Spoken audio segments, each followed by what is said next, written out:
जय हिंद मेरे डियर साथी, मैं आपका साथी विकास और आज हम देखने वाले हैं कक्षा 10 विषय विज्ञान। सब्जेक्ट है विज्ञान और चैप्टर की बात की जाए तो जैव प्रक्रम है चैप्टर। ठीक है, इसमें बहुत सारा चीज़ हम कंसीडर मतलब पूरा कवर कर चुके थे। आज हम पहुंच चुके हैं मानव श्वसन तंत्र, मतलब श्वसन तंत्र के बारे में आपको डिटेल में आज पढ़ाने वाले हैं। इस वीडियो में हम क्या क्या चीज़ आज कवर करने वाले, मानव श्वसन होता क्या है इसको, और इसके बाद ये डायग्राम जैसे नाक से थ्रू ग्रसनी होती है, कंठ होता है, श्वास नली, इन सबको डिटेल में देखेंगे। इनसे आपको कौन कौन सा पॉइंट आपको डिटेल में देखना, उसको हम क्या करेंगे, हर एक पॉइंट को यहाँ पर क्या करनी है देखिए हम कवर अप करने वाले हैं। मतलब ये क्या कर देंगे, श्वसन तंत्र से A to Z जो भी क्वेश्चन आएगा सबको हम आज इसमें कंसीडर करने वाले हैं। ठीक है, मानव श्वसन तंत्र कभी भी पूछा जाएगा तो आपको एक लॉन्ग क्वेश्चन में पूछा जाएगा। इसमें क्वेश्चन कैसे पूछेगा, कहेगा मानव श्वसन तंत्र, या केवल और केवल क्या करेगा, मानव श्वसन तंत्र का क्या कहते हैं कि सचित्र वर्णन करना पड़ेगा। सचित्र वर्णन मतलब क्या हो गया, मानव श्वसन होता क्या इसको पहले एक्सप्लेन करना पड़ेगा। उसके बाद आपको फेफड़ा जो हमारा होता है उसका डायग्राम, और उस फेफड़े में किसके थ्रू, नाक के थ्रू हमारे फेफड़े में कैसे ऑक्सीजन जाता है, उस सबको डिटेल में हमें यहाँ पर क्या करना पड़ेगा, कवर अप करना पड़ेगा। ठीक है, तो इतनी चीज हम करेंगे तब आपका मानव श्वसन तंत्र का सचित्र वर्णन आपका लॉन्ग क्वेश्चन एक बन के हो जाने वाला तैयार। ठीक है, तो इसमें हम सब आज देखिए पूरा डिटेल में यही सब चीज पढ़ने वाले हैं। ठीक है, ठीक, तो हम सबसे देख लेते हैं सबसे मानव श्वसन तंत्र होता क्या है। सबसे पहले श्वसन तंत्र, आप पहले भी इतना चीज यानी श्वसन क्या होता है, श्वसन के प्रकार यानी वायवीय श्वसन और अवायवीय श्वसन, श्वसन की क्रिया विधि, वाह श्वसन और अंतः श्वसन, अब आशा करते हैं आप वीडियो देख चुके हैं। आप इसमें हम मानव श्वसन होता क्या समझते हैं। ठीक है, पहले जो चीज परिभाषा लिखा इनके बारे में समझते हैं।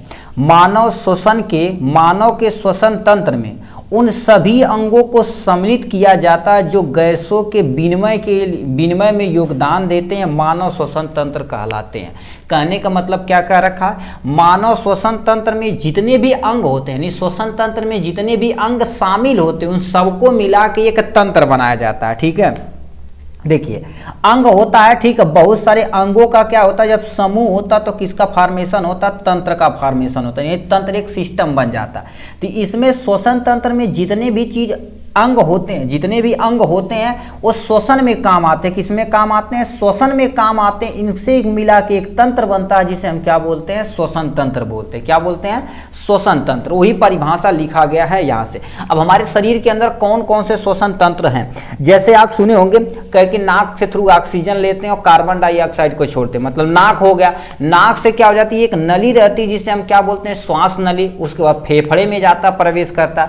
ये सब वही चीजें बोल रहा है।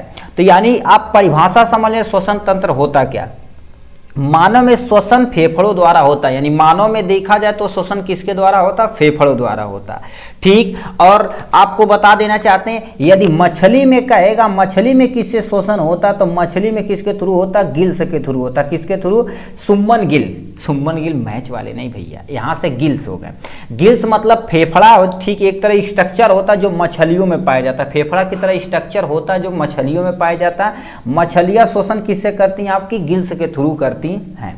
ठीक है, तो अब मानव में देखा जाए तो श्वसन किससे होता है, आपका फेफड़े से होता है। किससे होता, फेफड़े से होता है। आपके प्यारा सा डायग्राम है आपके सामने ये, जिसमें सबसे पहले पोर्शन में आता है नसाद्वार। नसाद्वार मतलब क्या होता है, ये नाक होता। पहला पोजीशन ये रहा, पहला पोजीशन नाक रहा। ठीक है, नाक के थ्रू हम ऑक्सीजन को क्या कर देते हैं, अपने शरीर के अंदर लेते हैं। ठीक है, ये अब उसके बाद तुम्हारे पास क्या, देखिए ये वाला पोर्शन, ये वाला यहाँ से क्या कर देते हैं, ऑक्सीजन को हम क्या कर देते हैं, अंदर लेते हैं। क्या लेते हैं, ऑक्सीजन को अंदर लेते हैं। किसके द्वारा, नसाद्वार के द्वारा। अब नसाद्वार होता क्या, इसे हम आप डिटेल में थोड़ा थोड़ा लिखना पड़ेगा। आप देखिए सबसे पहले परिभाषा लिखिए, ये डायग्राम बनाइए और यहाँ से एक हेडिंग डाल देना संरचना। ठीक है, संरचना नहीं डालेंगे तभी कोई टेंशन नहीं, मगर आप थोड़ा सा लिख दीजिए क्या होगा, संरचना। ठीक है, ये तुम्हारे पास क्या हो जाएगा, संरचना यानी स्ट्रक्चर। आप तुम्हारे पास क्या हो जाएगा, श्वसन तंत्र। इसमें सबसे पहले आपका क्या हो गया, नसाद्वार यानी नाक हो गया, जिसे इंग्लिश में हम क्या बोलते हैं, नॉस्ट्रिल बोला जाता है। नहीं समझ में आता तो मत लिखिए, कोई टेंशन नहीं।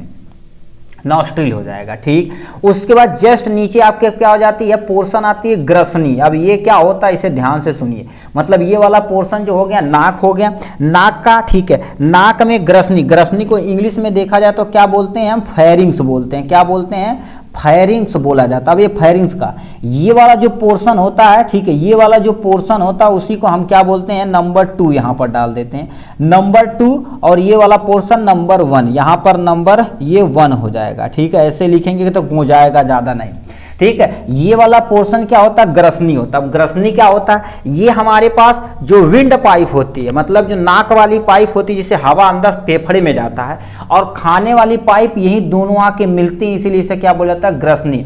यानी कॉमन पाथ होता है किसका, खाने वाली पाइप और जो हवा वाली पाइप होती है, इनको दोनों का जंक्शन होता है। जैसे चौराहे पर नहीं 2 रास्ता आके मिलते हैं, तो उसी तरह से ये जंक्शन होता है, जिसे हम क्या बोलते हैं, फेरिंग्स बोलते हैं। कोई टेंशन नो सर।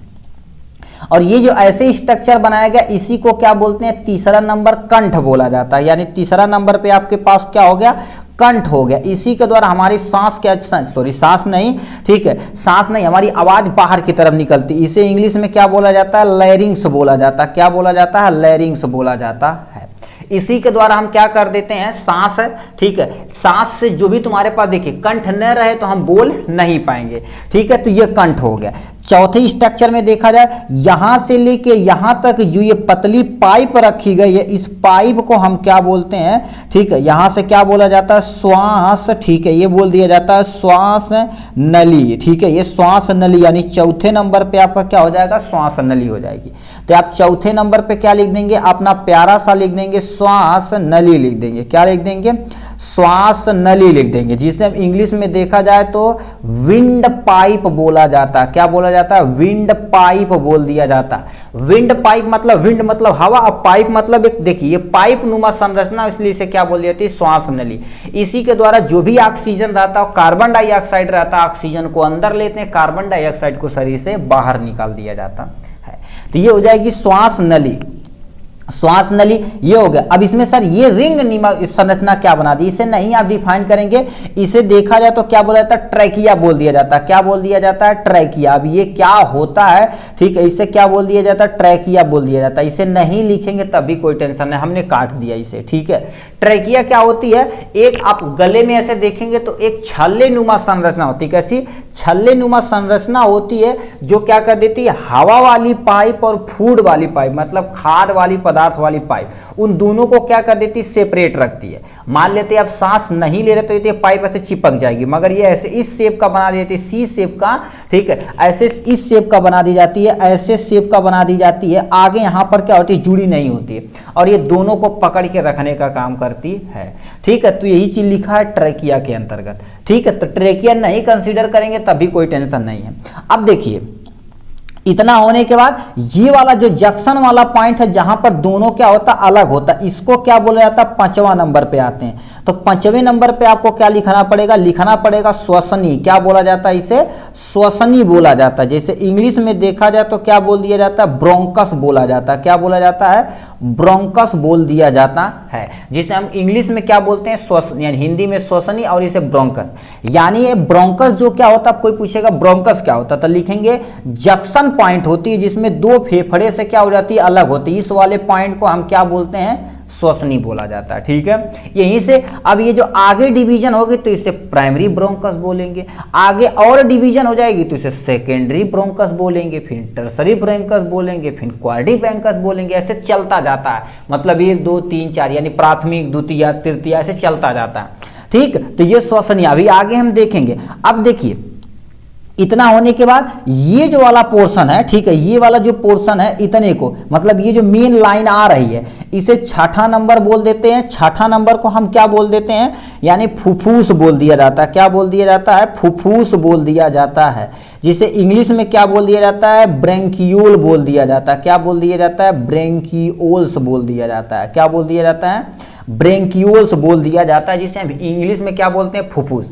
फुफ्फुस क्या होती है, एक ऐसी जगह होती है जहां पर श्वसनीय और ये वाली जो गुब्बारे नुमा संरचना होती है, यहीं पर आके ये अलग अलग होती हैं, ठीक। ये हो गया। अब ये गुब्बारे नुमा जो संरचना होती है, इसी को क्या बोलते हैं, 7वां नंबर, यानी कूपिका बोली जाती है। क्या बोल दी जाती है, इंग्लिश में देखा जाए तो क्या बोलते हैं, कूपिका। हिंदी में बोल दिए, इंग्लिश में लिखा जाए तो इसे हम क्या बोलते हैं, एल्वुलाई बोलते हैं। क्या बोलते हैं, एल्वुलाई। एल्वुलाई क्या होती है, गुब्बारे जैसे संरचना होती है, जैसे अंगूर का गुच्छा होता है ना, तो अंगूर जो होता है वो गुब्बारे नुमा संरचना होती है, वहीं पर हमारी ऑक्सीजन आके एक्सचेंज होती है और कार्बन डाइऑक्साइड दोबारा लेके हमारे शरीर से बाहर निकाल देती है। तो संरचना में आपको एक प्यारा सा चित्र बनाना, इसको लिखना। अब देखिए एग्जाम में आप पहले देखिए, यानी श्वसन की परिभाषा लिख दी, एक छोटा सा डायग्राम बना के एग्जामिनर को दिखा दिए, तो एग्जामिनर तुरंत समझ जाएगा कि ये लड़का को समझ में आ चुका। अब एक एक हेडिंग डाल के आप क्या करिएगा, धीरे धीरे धीरे धीरे इसे एक्सप्लेन करते चले जाइएगा, तो आपका बहुत बढ़िया एग्जाम में देख लिया जाएगा। मतलब लॉन्ग में आएगा तो 2 पेज आपको भरना पड़ेगा, कितना, 2 पेज आपको भरना पड़ेगा, तो अपना काम हो जाएगा। अब एक एक हेडिंग डाल के हम क्या कर देते हैं, इसे पढ़ते हैं अच्छे तरीके से, अब खत्म हो जाएगा, क्योंकि आप आगे समझ चुके हैं, अब तुरंत खत्म हो जाएगा।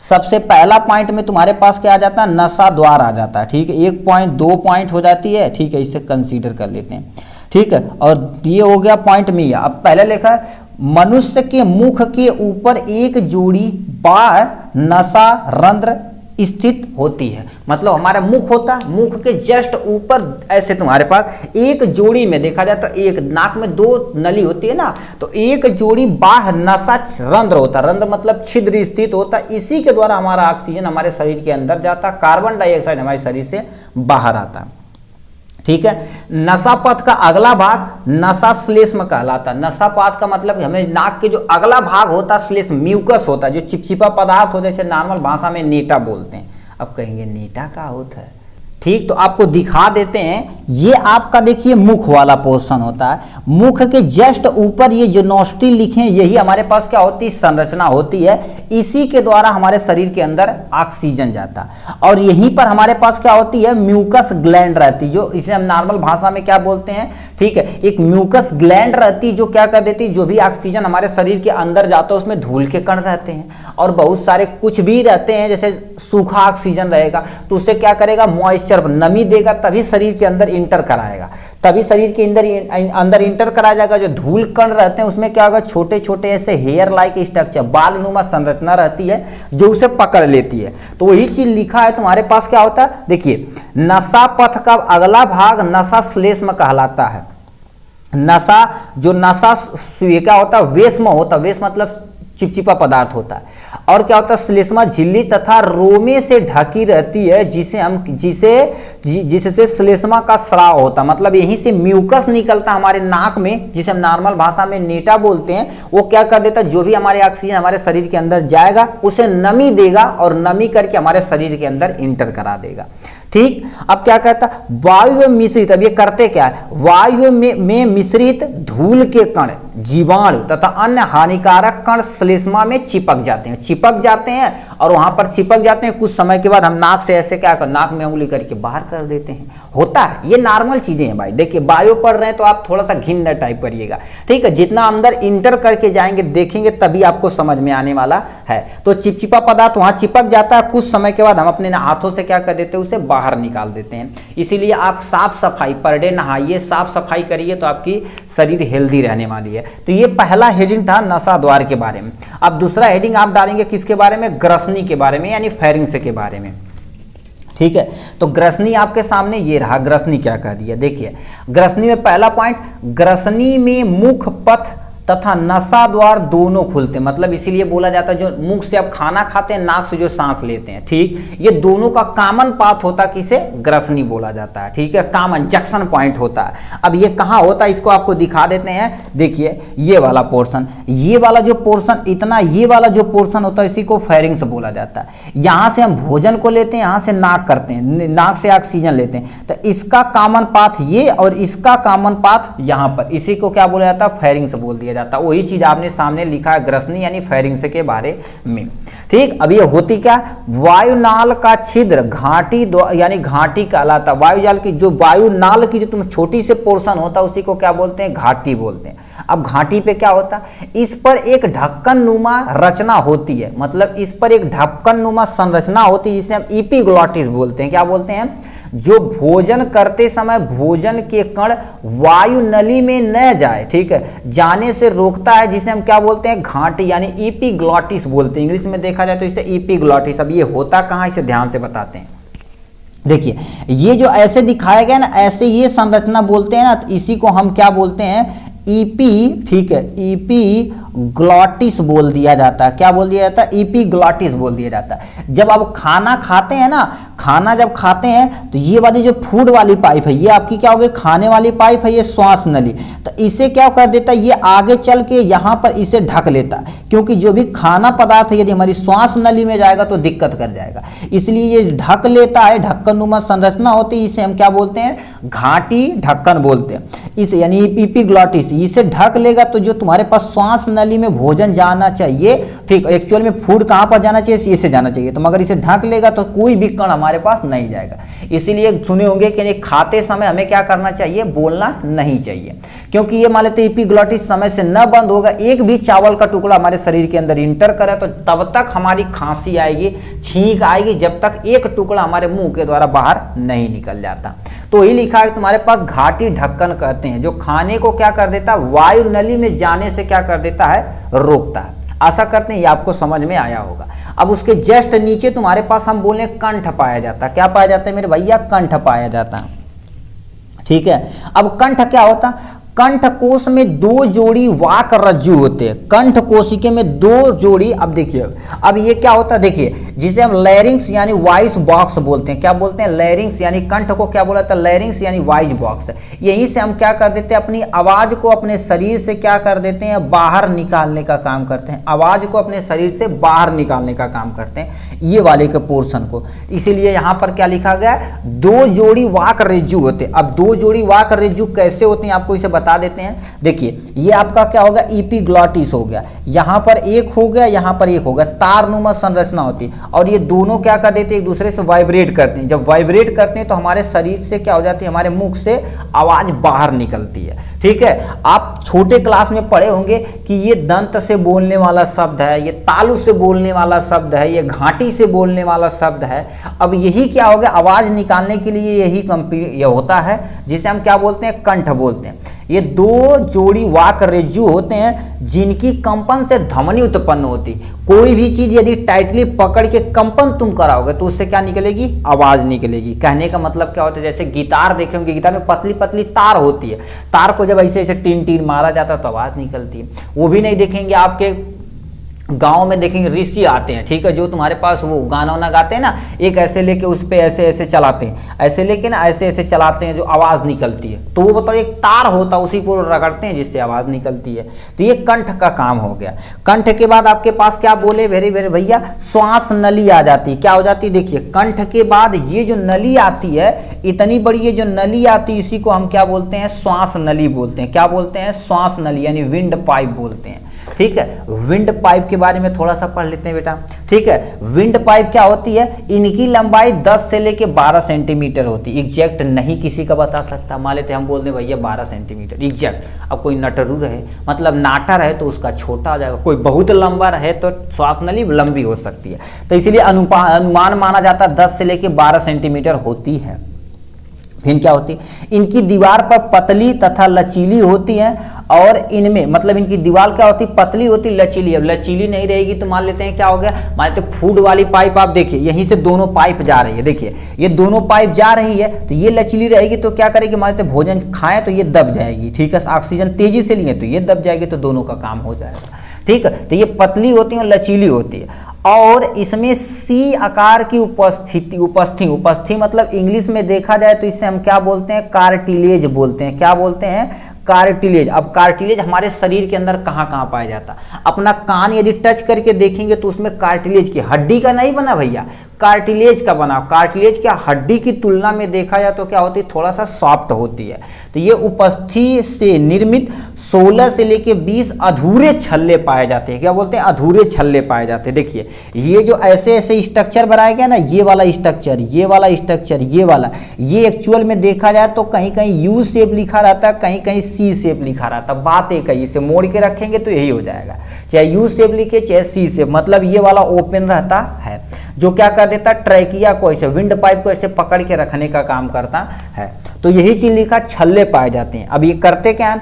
ये छल्ले श्वास नली में वायु न होने पर इसे चिपकने से रोकते हैं। अब बताइए, ये छल्ले न रहे ऐसे पकड़ रहे हैं, ठीक है। जब जरूरत रहेगी तो इसे चौड़ा कर देंगे, जब कम रहेगी जरूरत कम कर देंगे। अब बताइए न रहे तो चिपक जाएगी पाइप। इसीलिए पाइप देखे होंगे, जैसे आप नली वाला पाइप है, तो इसे आप टोटी चलाते हैं, ठीक है, वो प्रेशर वाली पाइप है, धोते हैं ना, पानी नहीं रहे तो चिपक जाता, चिपक जाएगा तो ऑक्सीजन आप नहीं ले पाएंगे तो दिक्कत हो जाएगी। तो ट्रैकिया उसे पकड़ के रखने का काम करती है, ठीक है। तो ये हो गया इनके बारे में, चिपकने से क्या कर देती है, रोकती है। अब इसमें नेक्स्ट पॉइंट में तुम्हारे पास क्या लिखा है, श्वसनी तथा फुसफुस। श्वसनी तथा फुसफुस को एक ही में हमने कंसीडर कर दिया है, ठीक है, आप समझ लीजिए, ठीक है। अब इसमें होता क्या है, ध्यान से सुनिए। इसमें सबसे पहले पॉइंट लिखा है, श्वास नली वक्ष गुहा में आकार 2 शाखाओं में श्वसनी में बट जाती। मतलब जो ये श्वास नली आ रही है, देखिए ये जो श्वास नली आ रही है, ये वाली तुम्हारे पास श्वास नली, यहाँ से लेके यहाँ तक का श्वास नली है बेटा। अब जब 2 कक्षाओं में क्या कर जाती, 2 भागों में बट जाती, तो इस वाले जंक्शन पॉइंट को हम क्या बोलते हैं, ब्रोंकस बोला जाता है, जिसे हम श्वसनी बोल देते हैं, ठीक। दिखी तो नहीं है, तू पढ़ावा था सर जी, ठीक है। तो इसे क्या बोलते हैं, श्वास नली वक्ष गुहा में आकार के 2 शाखाओं में श्वसनियों में बट जाती है। ये पहला पॉइंट हो गया। अब नीचे क्या दे रखा है, इसे ध्यान से पढ़ते हैं। प्रत्येक श्वसनी अपनी ओर के फेफड़ों में प्रवेश करने के पश्चात अनेक शाखाओं फुसफुस में बट जाती है। यानी कि दिया है, देखिए ये प्रत्येक, ये इधर चला जाता है, ये इधर चला जाता है, चलने के बाद क्या कर देते हैं, देखिए ये फुसफुस हो जाती है। देखिए यहाँ पर इधर चले गए, ये इधर चले गए, ये इधर चले गए, ये फर्दर डिवीजन हो गया, इसका फर्दर डिवीजन हो गया, मतलब देखिए अलग अलग डिवीजन हो गए। तो यही चीज क्या होती है, फुसफुस में बट जाते हैं, ठीक।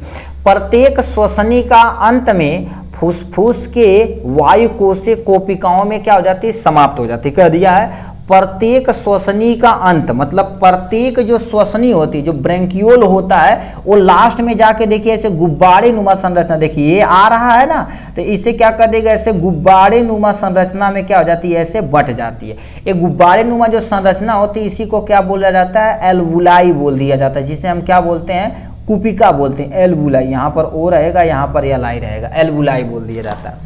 तो ये चीज क्या, फुसफुस के वायु, ठीक है, फुसफुस के वायु कोशों में कुपिका में समाप्त हो जाती है, कुपिका में आपकी समाप्त हो गई। अब इसके जस्ट बाद तुम्हारे पास क्या आ जाती है, कुपिका आती है। कुपिका पे प्लीज ध्यान से सुनिएगा। कुपिका क्या होती है, कुपिका गुब्बारे जैसी संरचना होती, मतलब क्या कह दिया, ये जो आप डायग्राम देख रहे हैं, तो ये जो गुब्बारे जैसे लास्ट में जैसे गुब्बारे जैसी संरचना होती है ना, इसी को एयर सैक या तुम्हारे पास एल्वुलाई यानी कुपिका कहते हैं, ठीक। ये क्या कहते हैं, ये गैसों के विनिमय के लिए एक सतह उपलब्ध कराती है, गैसों के विनिमय के लिए एक सतह उत्पन्न, यानी क्या कर देती है, उत्पन्न कराती है। कहने का मतलब देखिए, ये लास्ट में सबसे पहले देखिए आपका आएगा, और ये क्या कर देते हैं, हम गुब्बारे नुमा संरचना बनाते हैं, जिससे आपको समझ में आएगा। अब इसमें क्या लिखा, गैसों के विनिमय के लिए एक सतह उपलब्ध कराती। कहने का मतलब यहीं से हमारे पास नस के बहुत सारी जाल, एक हम बना रहे हैं ना, तो इसमें बहुत सारी जाल नुमा संरचना जाती है, ठीक है, जाल नुमा संरचना जाती है। जो भी हमारे एल्वुलाई में क्या आया, ऑक्सीजन आया है, वो हमारे इसमें आएगा, एल्वुलाई में, मतलब कुपिका में आएगा। इसकी मदद से क्या होगा, हमारे रुधिर में, मतलब ऑक्सीजनेटेड ब्लड यहाँ पर चला गया, मतलब O2 ब्लड चला गया। अब पेन हम चेंज करते हैं। अब देखिए हमारी नस है, ये हम नॉर्मल भाषा में क्या बोलते हैं, नस बोलते हैं। अब आर्टरीज है कि वेन्स, अब ये इसलिए आपको पढ़ना पड़ेगा हृदय, सिंपल सा आप समझिए, नस है। इस वाले को हम नस बोलते हैं। इसमें क्या कर देते हैं, बहुत सारे रुधिर बह रहे हैं, क्या बह रहे हैं, आपके रुधिर बह रहे हैं, ठीक, कोई टेंशन नो। अब इसमें बताइए ऑक्सीजन आ गया, और इसमें जो नस में कार्बन डाइऑक्साइड है, कहां पर डाल दिया जाएगा, हमारे ध्यान से देखिएगा, एरो देखिएगा, कार्बन डाइऑक्साइड हमारे एल्वुलाई में छोड़ दिया गया। अब ये क्या करेगा, कार्बन डाइऑक्साइड जो रहेगा हमारे शरीर से क्या कर दिया जाएगा, बाहर निकाल जाएगा। तो इसीलिए बताओ गैसों का क्या होगा, विनिमय चेंज हो रहा है कि नहीं, उसीलिए तुम्हारे पास लिखा है गैसों के विनिमय के लिए एक सतह उपलब्ध कराती है। ये पहला पॉइंट हो गया। नेक्स्ट पॉइंट में क्या लिख रखे हैं, ध्यान से सुनिए, 2-3 पॉइंट और है, ठीक है, 2-3 पॉइंट और इसे समझ जाएंगे तो आप समझ लीजिए ये खत्म हो जाने वाला। लास्ट में क्या, कुपिकाओं की भित्ति में रुधिर वाहिकाओं का विस्तृत जाल होता। कुपिका मतलब ये जो एक कुपिका बनाई गई ना, इसमें हमने एक नस बनाए ना, तो इसमें हजारों की संख्या में क्या होती है, नस में जाल होती है, ठीक है। यहाँ पर क्या होती है, नसों की जाल होती है, आपको दिखा देते हैं, ठीक है, आपको दिखा देते हैं, आपके सामने ये रहा, आपके डायग्राम से बहुत अच्छे से समझेंगे, ठीक है। ये रहा, देखिए आपका विस्तृत जाल हो जाएगा। ये देखिए, ये आपका ICSE पैटर्न का बुक है, ठीक है। इसमें ये कितने हो गया भाई, हाँ देखो आपको दिख रहा होगा, देखिए ये हमारा एक एल्वुलाई हो, तो उसमें बहुत सारी देखो, alveoli lungs where the exchange of gases and carbon dioxide take place, मतलब गैस का आदान प्रदान हो रहा है। अब तुम सोचो इतनी बड़ी जाल अब देखो कैसे ये मैनेज करती है, खतरनाक टाइप में। गैस का यानी क्या होता है, आदान प्रदान होता है। और हमारी जो विंड पाइप होती है उसकी ये, और ये वजह सुट्टूर आदमी है, सुट्टूर को तो देख ही रहे हो, ठीक है। तो यही चीजें क्या कर रखा, वो बता रहा है इसमें विस्तृत जाल होती है। हमने एक जाल आपको बताया, तुम सोचो कितनी जाल आप देख सकते हैं, फिर उसके अगल बगल में कितनी जालें थी, ठीक है। तो इसके बारे में यहां से बोल दिया गया। फिर नेक्स्ट पॉइंट में क्या लिखा, कूपिका के वायु में ऑक्सीजन लेकर हीमोग्लोबिन के द्वारा शरीर के सभी कोशिकाओं तक पहुंचा दिया जाता है। अब देखिए ऑक्सीजन इसमें आ गया, तो ऑक्सीजन में क्या होता है, एक चीज होता है हमारे रुधिर में जिसे हम क्या बोलते हैं, हीमोग्लोबिन बोलते हैं। क्या बोलते हैं, हीमोग्लोबिन बोलते हैं, जिसे हम श्वसन रंजक बोलते हैं, यानी रिस्पायरेटरी पिगमेंट बोला जाता है, जिसे हम क्या बोलते हैं, HB से हम रिप्रेजेंट करते हैं हीमोग्लोबिन। अब हीमोग्लोबिन क्या कर देता है, हमारे शरीर के अंदर यही रक्त में रहता है और ऑक्सीजन को पकड़ के पूरे शरीर में ऑक्सीजन देने का काम करता है। एक्चुअल में इसका स्ट्रक्चर आप देखेंगे ना, तो ऐसे इस शेप का होता है। किस शेप का होता है, इस शेप का होता है। ये हो गया यहां से। अब ये क्या कर देता, एक ऑक्सीजन यहां पकड़ता, इसमें अल्फा और बीटा होता। अब उतना लेवल पे नहीं जाना, सिंपल से समझिए क्या, 2 अल्फा 2 बीटा होता है और ऐसे संरचना होती है। एक ऑक्सीजन यहां पकड़ लिया, देखो 4 ऑक्सीजन को इन्होंने पकड़ लिया। अब ये क्या करेगा, हीमोग्लोबिन के जरिए पूरे शरीर में क्या करेगा, ऑक्सीजन को देगा और कार्बन डाइऑक्साइड एक्सचेंज होकर हमारी नस में आएगी और हृदय में आएगी, हृदय फेफड़े को देगा, फेफड़ा उठा के अपने शरीर से बाहर कर देगा। ये प्रक्रिया होती है, ठीक है। ये प्रक्रिया होती तो वही चीज लिखा है, हीमोग्लोबिन के द्वारा शरीर के सभी अंगों तक पहुंचाया जाता है और वहां से जो भी ऑक्सीजन दिया जाता है वहां से कार्बन डाइऑक्साइड नस में आती, नस में फेफड़े में हृदय में आता, हृदय से कहां पर, फेफड़े में पहुंचा दिया जाता है। एक्चुअल में होता कैसे, ध्यान से सुनिए। ये आपके पास क्या होगा, फेफड़ा हो गया। क्या हो गया, आपका पास फेफड़ा हो गया। ऑक्सीजनेटेड मतलब O2 ब्लड आया और एक यहीं पर, ए भैया सीधा खड़ा हो जाए, मर्द नाटक बतिया उतारा महिषासुर से, ठीक है। ये हो जाएगा इसके बारे में। अब होता क्या, देखिए यहाँ पर हमारे पास हृदय होता है। हृदय आपका टोटल 4 चेम्बर का होता है। कितने चेम्बर का, 4 चेम्बर का होता है। यहाँ से क्या हो जाती है, एक नस लेकर आती है जिसे हम क्या बोलते हैं, फुसफुस सिरा बोलते हैं, यानी पल्मोनरी वेन बोला जाता है। अब ये क्या करेगी, ऑक्सीजनेटेड, वो भी नहीं अभी समझ में आता, सिंपल सब देखो, ऑक्सीजनेटेड ब्लड लेके आएगी एक चेंबर में, एक चेंबर से इस चेंबर में आएगा, इस चेंबर से हमारे पूरे शरीर में पहुंचा दिया जाएगा, ठीक है। पूरे शरीर में पहुंचाया जाएगा तो किसके थ्रू पहुंचाया जाएगा, हीमोग्लोबिन के थ्रू, ठीक है। हीमोग्लोबिन के थ्रू पहुंचा दिया जाएगा। अब ये O2 ब्लड हो गया, ये पूरा शरीर में क्या कर दिया, जो भी ऑक्सीजनेटेड युक्त ब्लड है उसे उपयोग किया जाएगा, ठीक है। उपयोग करने के बाद इसमें कार्बन डाइऑक्साइड आ जाएगा। ये कार्बन डाइऑक्साइड ब्लड हमारे हृदय के इस वाले चेंबर में पहुंचा दिया जाएगा।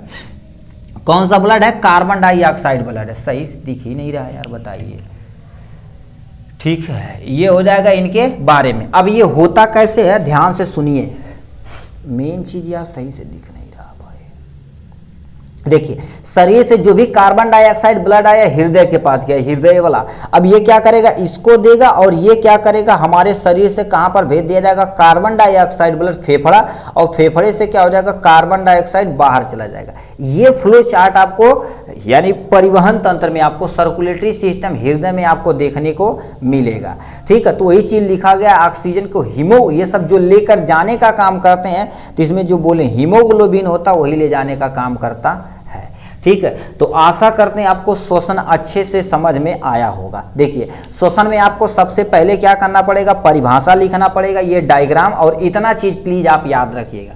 इन्हीं को हेडिंग डाल के हम आगे समझाए थे। बस आज के लिए बस इतना ही, फिर मिलेंगे नेक्स्ट वीडियो में नेक्स्ट टॉपिक के साथ। तब तक के लिए आपको बता देते हैं आपको क्या पढ़ना है। इसके बाद हम पढ़ने वाले हैं निःश्वसन और निःश्वसन। उसके बाद क्या होता है, श्वासोच्छ्वास और श्वसन में अंतर। ये जब भी पूछा जाएगा तो 2 नंबर में आपको पूछा जाएगा। तो इसके बताने के बाद आपका क्या हो जाएगा, परिवहन तंत्र देखेंगे हृदय के बारे में, ठीक है। एक से प्यारा सा डायग्राम आपको एकदम अच्छे तरीके से बताएंगे हृदय का। उसके बाद थोड़ा बहुत और रहेगा, ये चैप्टर की एंडिंग हो जाएगी। चलिए आज के लिए बस इतना ही, फिर मिलेंगे नेक्स्ट वीडियो में नेक्स्ट टॉपिक के साथ। तब तक के लिए bye bye and take care.